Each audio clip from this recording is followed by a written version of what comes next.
My parents called me a worthless nobody and disowned me when I told them I had dropped out of college. 5 years later, they begged me for an invite to my wedding, so I said yes and did something they never saw coming. I, 24, female, come from a very, very dysfunctional family. My family has always been toxic, and even though I had cut them off years ago, the issues I developed due to them still linger on and affect my day-to-day productivity. For some background, my father, 54, male, graduated with top honors from some of the best universities during his time. It was there he met my mother, who is a stunning woman. She was a waitress in an upscale cafe during those times. They hit it off and got married. It was the classic case of a high-earning man marrying a quintessential beauty. Unfortunately, his paycheck and her looks did not guarantee compatibility. Their marriage is a hot mess for anyone on the inside to witness. On the outside, they are this power couple that one can only dream of. Another thing about my father is that he is a misogynistic prick. For him, all a woman needs to be is pretty, good at household chores, and capable of producing babies. Lots and lots of babies. And my mother had to comply. They tried and tried, but were unable to conceive naturally. My father believed there was something wrong with my mother because she couldn't get pregnant naturally. My mother struggled with this for years, and he would refuse to take her to a doctor, believing women had been having babies without doctors for ages. Why couldn't she? From what I was told, my mom was miserable, naturally so. Their marriage was at an all-time low, and my father was hell-bent on having a kid, in particular a son. He was also unwilling to divorce my mother because he could not bear the thought of the societal ramifications. He was old-fashioned to the absolute core. Fortunately for my mother, and unfortunately for my father, they had one child, and that was me. My father was disgusted that after all these years, what he got was a girl. The contempt was obvious. I remember being a kid and asking my mother why Dad didn't like me. Every time my mother came up with a new excuse as to why Dad was pissy about me today. Gradually, I got used to it. Then the impossible happened. He started talking to me, engaging with me, trying to be my best friend. It was weird, and I was scared of him at first, but then I started loving the attention. I was the center of his world, and I loved every minute of it. But this wasn't because he had a sudden change of heart or wanted to be a good father and mend his ways. It took me a long time to realize this. He didn't get close to me for me because I was his daughter. He did it because I was smart. I got good grades in school and I was bright. I used to understand quickly and draw connections. Most of my relatives and teachers kept saying I was a bright kid, that I was gifted. This was what he had always wanted, a smart and gifted son. But he got a smart and gifted daughter. Suddenly, I was the apple of his eye and nothing else mattered except me. And I had to work very hard and do great things in life. That was the cost of his love. I didn't know that at the beginning, but I gradually came to understand it. Whenever I did well in school, I was rewarded. Not just materially, but he made sure to take time off from work and spend it with me. Whenever I didn't do as well, he would work extra hours, not come home on time, and not talk to me for days on end. I felt like the only way I could get my father to love me was by being a high achiever. It was psychologically and mentally abusive for me. But that was just how I was brought up, and there was nothing I could do to change it.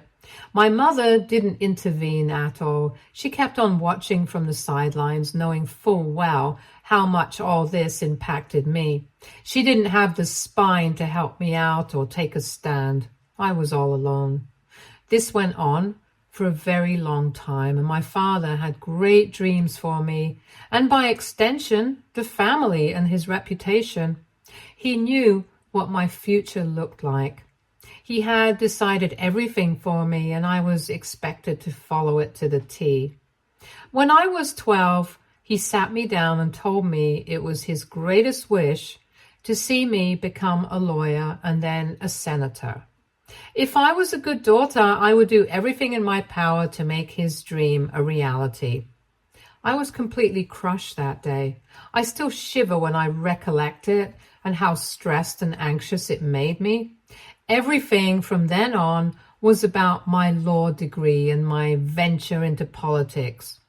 I wasn't even given the time or luxury to decide and develop my own interests. My life was set in stone and I couldn't change it. So I worked hard. I worked every single day to make my father's dream come true. I got into a great college on a scholarship after school, and Dad was so proud of me. He couldn't stop showing me off to the world. I was elated that I made him so proud of me. It was my dream come true because it was his dream come true. I left for college and then everything changed. I made friends. I was at ease because I wasn't at home, and that's when I found out that life wasn't about making every single moment about pleasing your parents and making them proud. There was more to me than my parents. In fact, there was supposed to be more to me than them. And then I went overboard. I stopped studying. I failed papers. It was like I was trying to live for all those 18 years in one go. And of course, I couldn't keep up with the course. I developed hobbies far removed from law. I got into badminton and I even started vlogging with a friend. A year into college, COVID hit. For an entire semester, we were locked inside our hostel rooms and we had no classes because the online infrastructure wasn't working for everyone. It took time to get into the groove. During this time, my vlogging took off. My friend Kylie, 24, female, and I got insanely popular, and our subscribers grew multifold on several different platforms. I was disillusioned with my college, with my chosen career, and with my family. Plus, I felt extremely courageous because of all those years of repressed emotions. I focused all my energy on the vlog and TikTok. We even made an Instagram and got popular there too. I wasn't interested in studying anymore, and I loved what I was doing. I stopped receiving calls from home. I didn't attend any online classes, started performing awfully, and it was a train wreck. But the channel had also started making money. We were doing ads for products and getting small businesses as collaborators, so it was going well for us. I decided to drop out. I knew I would never excel at law, and I didn't have the stamina to push through my entire life for my dad. I also knew that even if I somehow became a lawyer, I would hate my job and my life. In all honesty, I didn't give it much thought because I was on a spree of impulse, but I decided to drop out. I didn't even bother informing my parents because by then I had begun hating them for eating away at my childhood and teenage years. I just wanted to be free of them and their expectations. The paperwork from the university took some time to come because of COVID, but I was finally free in a few weeks. Kylie dropped out too, and we rented a small place and started seriously working on our content. It was only after I dropped out that I informed my family because I didn't want them influencing my decision. It was a dumpster fire the minute I told them. I've never heard my dad yell such profanities, but well, there's a first time for everything, I guess. He first called me every name under the sun, then blamed my mom for producing a kid like me, and then cursed all women. The inner misogynist was back. Maybe it was never gone. He had just kept it hidden because he wanted a daughter that excelled.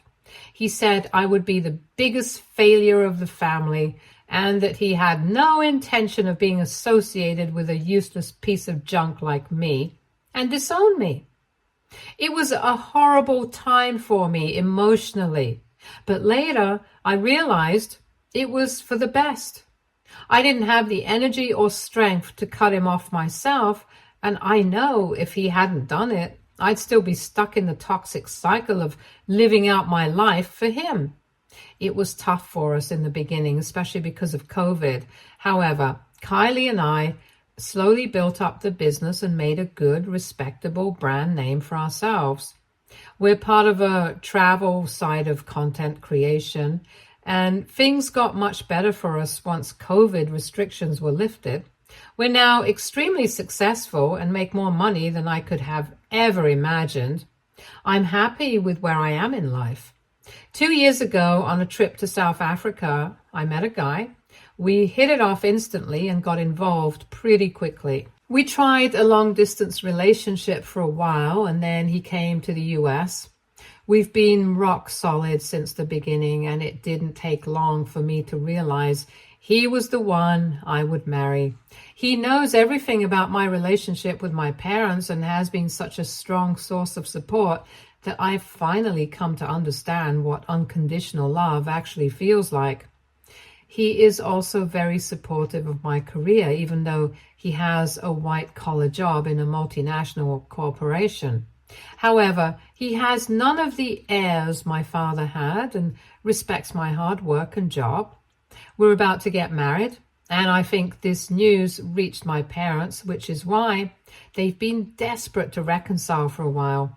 I put up the news of my engagement on social media, and I got a lot of traction on that post. I tagged my fiance there, and I think that was how my family found out that this is a respectable guy with a respectable job, and I was doing the one thing a woman ought to do: marry well. Suddenly, I was the darling of my snake of a father again. He tried multiple ways to get in touch with me. Emails, texts, DMs, everything, begging for a new beginning, asking me to bury the past and live this new part of life with my entire family. I could see through the bluff immediately, and there were many days I didn't even read his messages, let alone respond. He was desperate to get back in touch and be a part of my life and my fiance's again. I didn't like it at all. I didn't want him near me. But there was this wicked part of me thirsting for revenge and retribution for all those years I missed out on because of him. I spoke to my fiance, and he said he was okay with whatever I wanted to do. All that mattered to him was that I shouldn't end up feeling worse about everything. We started our wedding preparations, and I told my parents they were invited. My father was expecting to walk me down the aisle, but I told him he should be thankful he was getting an invitation in the first place. That shut him up real quick. I had my revenge prepared, and I was going to serve it cold. I didn't want any drama on my wedding day because it was one of the most important days of my life with the one person who taught me what true love was. So the wedding happened without a hitch, and it was beautiful. I got the ceremony I dreamed of. My father tried to act smart during the wedding by getting up in the middle of dinner to make a toast, but Kylie made him sit down. It was embarrassing for him, but hilarious for me. My mother took me aside after the ceremony and tried to give me marriage advice, but I told her to piss off because she was never a wife to my dad. She was just a slave. I told her the only reason I invited her was because Dad begged and begged to be part of the wedding, and I wanted to be the bigger person just like I had all my life. She left with tears in her eyes, but I didn't feel sorry for her at all. I cried such tears throughout my childhood, but she was never there to wipe them away. All she cared about was what Dad wanted, what he did, and how much he provided. Everything else she accepted and wanted me to accept as well. Once the ceremony was over, I put my revenge plan into action. The idea was to defame him in public. The only thing he was ever concerned about was his reputation. So that's what I was going to attack and destroy. I would do it with no remorse because he showed no pity to a young girl who cried for days on end, apologizing profusely and begging her dad to talk to her just because she got a B grade on a stupid math test in 8th grade. Once I was back from my honeymoon, I decided to put up my wedding vlog on my channels. In the months leading up to the wedding, I had shared the entire planning process there, so the wedding video had to go up too. It was here that I played my cards. I started the video by saying this was the best day of my life and that I was so happy to share it with the one person who taught me what love is. With this, I shared my entire life story with my viewers. I talked about the psychological abuse I faced at the hands of my father. I talked about how my mother never uttered a word and just watched me get punished repeatedly. It was a long and heartfelt section of the video, and I cried multiple times while shooting it. I then said this was why the bond I have with my husband is the most beautiful thing in the world to me, and that I would never have been able to feel true love and support had it not been for him and Kylie. I put the video on social media and went to sleep. Turned out to be one of my highest watched videos. The engagement on it was crazy, and everyone was calling out my parents for the shoddy job they'd done in the comments. It was cathartic to read those comments. I felt seen and validated. It was an emotional time for me, and seeing all those people come out to support me, to lighten my burden and share my story, made me feel I wasn't alone. The ramifications for my father were severe. He saw the video himself and called me, but I didn't answer. Then another call, and then a third one. He had gone berserk. He wanted to do damage control as soon as possible, but I wasn't interested. He sent me texts and emails asking me to call him ASAP, telling me to remove the video, but I didn't. I even made sure to personally send the link to every family member who couldn't attend the wedding, just to let them know what mom and dad had been doing all this time. The meltdown was crazy. I didn't respond to his emails, but I engaged with my commenters regularly. That's when the real drama started. I guess my father got his friends to comment on my channel and report it. Suddenly, there was a barrage of comments about how children are always ungrateful and parents only want what's best for them. I knew it was my parents' doing. The boomer language and tone of the comments were direct giveaways as to who was behind this nonsense. I knew my work was done. I then deleted the video because it had done all the damage it could. I put up a post saying I had chosen to remove the video because of the negativity it was attracting. The negativity wasn't really affecting me, but I knew it had affected my parents, and that's what I wanted to achieve in the first place. I couldn't let them get away scot-free for what they had done to me. It might seem petty to you. It might have been better if I'd moved on and put everything in the past.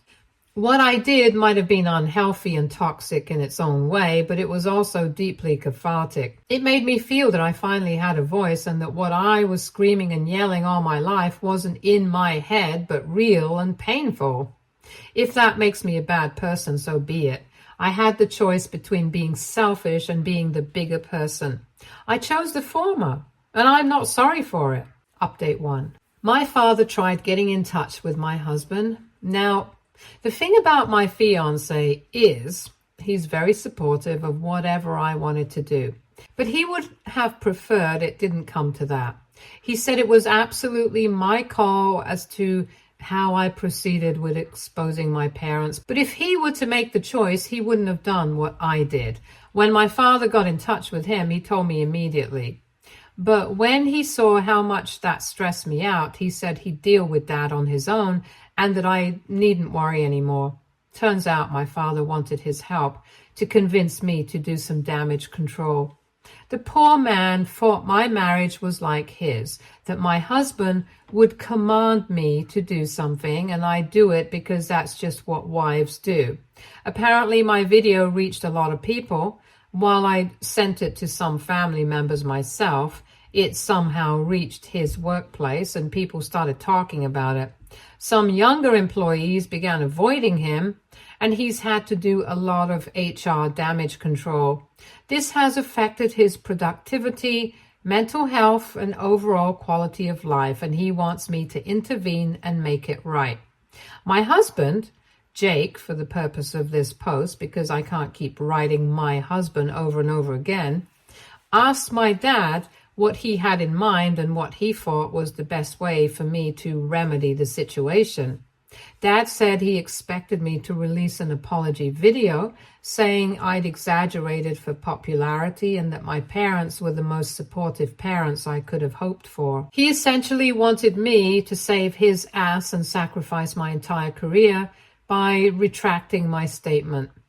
Jake said he talked to me and let him know, and then he blocked Dad's number as soon as the call ended. I'm not sad because I know my father isn't capable of any kind of emotions, but I sure am appalled at his audacity. I'm obviously not going to do what he asks, and part of me, the petty part, wants to make even this request public and make sure he's slandered even more. But I think by doing what I've already done, I've reawakened my past and I don't want it to keep haunting me. I had a long chat with Jake and he says it's time for me to let it go. Not in the sense that I should forgive them, but that I should just stop associating with them, like I had been doing for the last 5 years. He said with outing their treatment of me and their behavior to the public, I'd done what I had to do and gotten my revenge. Now it's time to drop it and move forward. I agree with him. And that's what we've decided to do. But I can't shake the nagging feeling that they need to face much more in order to come even remotely close to the mental trauma they inflicted on me. I went through years of psychological abuse, and it can't be washed away with one video calling them out. Jake insists that allowing more of this to fester will ultimately spill over into our lives, and despite what I claim, I'll continue to be affected.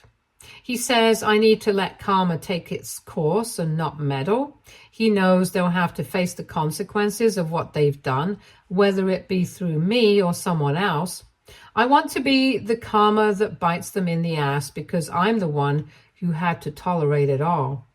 Nonetheless, I don't think my father will contact us again. If he tries, he'll soon figure out he's been blocked, and that's an answer that requires no explanation.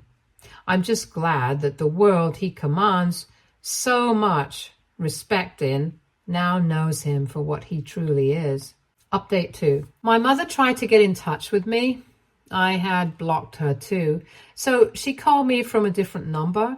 I answered, and when I realized it was her, I wanted to hang up, but she begged me to hear her out for 5 minutes and said she'd never call me again if that's what I wanted.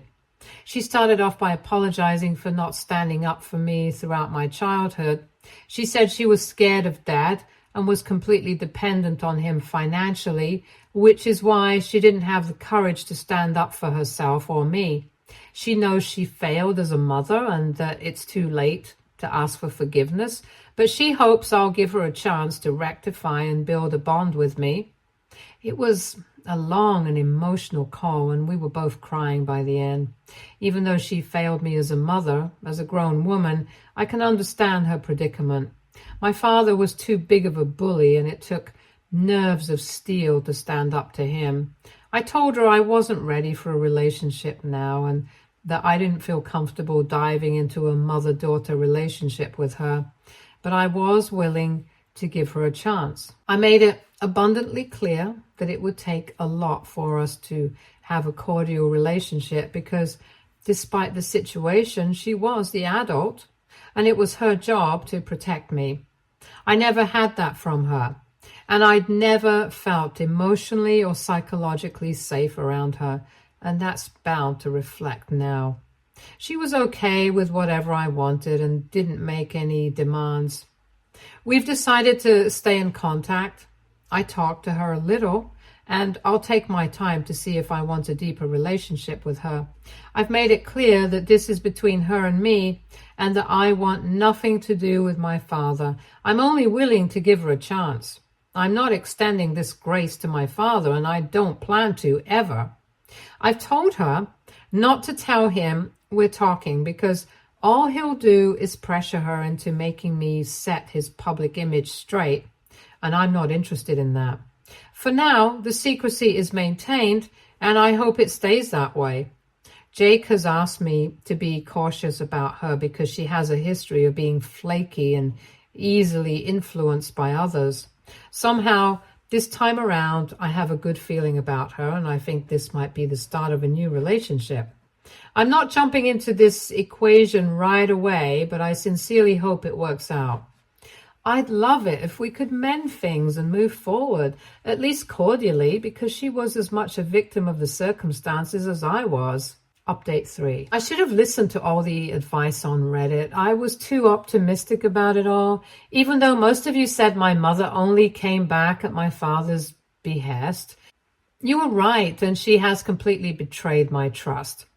We were in touch for about a month, which is when I felt comfortable enough to meet her. We decided to meet at a cafe not far from my place.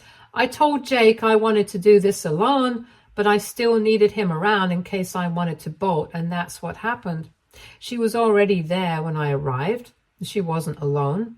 Dad was with her. Part of me wanted to leave right then, but I decided to talk to them. My father immediately started hounding me, and I felt terribly cornered. My mother again didn't say a single word. My father went on and on about how he was a great parent and that I remembered everything incorrectly. 15 minutes in, I dropped an SOS to Jake and went home. Needless to say, my mother is blocked again, and no power on earth will reverse this. She has broken my trust for the umpteenth time, and I'm done with both of them.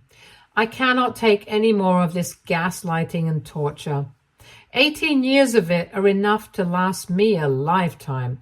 Jake and Kylie have been my support through it all, and I'm glad Kylie and I have another exciting work trip coming up. We're going to cover 2 Balkan countries. That's all I can share with you. And we're busy preparing for that. It'll be a good change from the mess of the last few months. Now, I know I'll never regret not giving them a chance. My parents have proven once again that they're not capable of being trusted, and there's no way I'll ever feel safe with them. That chapter of my life is over, and I've decided not to take their toxicity with me into the future. Thanks, Reddit, for all your advice and input. I should have listened, but well, it is what it is. Stay tuned for more stories from Argo Relationships.